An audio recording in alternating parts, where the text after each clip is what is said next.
thonë 6 milion, kur t'i kthejnë atë aty, do mi këthy në bamirësi. Në moment që kthehen, unë i kthejnë në bamirësi ato. Më 10 nëntor të vitit 2018, Behxhet Pacolli ishte i ftuar në emision të Besimdina në Oksigjen. Duke u krekosur për vetit e tij prej një filantropi që do ja kishte lakmi edhe nëna Terez, Pacolli deklaron se posa ta fitoj arbitrazhin kundër qeverisë për hotelin Grand, të gjitha paratë do t'i japë për bamirësi. Një premtim publik kë. Do më thonë 6 milion, kur t'i kthejnë atë aty, do mi këthy në bamirësi.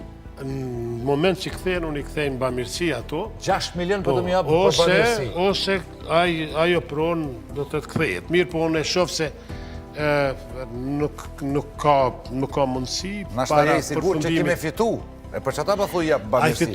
Fitohet ai gjysh, por arsye se është e pamundur që dikush të grabit edhe mos më përgjesh. Okej, si që kjo është një gëzim për fukarallykin në Kosovë. Kur t'i kthejnë 6 milion gjykata arbitrazhit, do në mi dhonë për bamirësi 6 milion. Po, në momentin që i kthejnë ato kanë me shumë kështu dhe kështu, ne paguaj shumë për bamirësi. Pacolli e fitoi arbitrazhin. Qeveria, me vendimin e datës 7 mars të vitit 2025, i ndau mbi 6 milion e 700.000 euro për kompaninë Mapco Construction të Pacollit për rastin e Hotel Grandit, pas vendimit të gjykatës ndërkombëtare.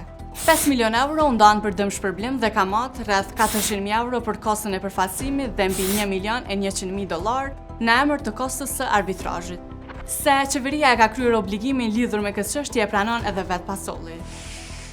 Mua më informua në Mapco se qeveria e Kosovës i ka kryer obligimet e veta, tha Pacolli në një përgjigje për Vox Kosova.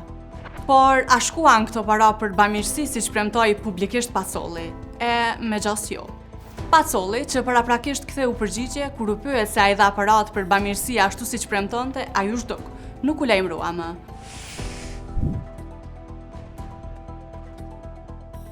Parat nuk u bën gëzim për fukarallëkun siç shpresonte Besimdina, por për vet Pacollin. Le t'i gëzoj i nderuari mjetët. Po dhe kështu, ne paguaj shumë për bamirësi.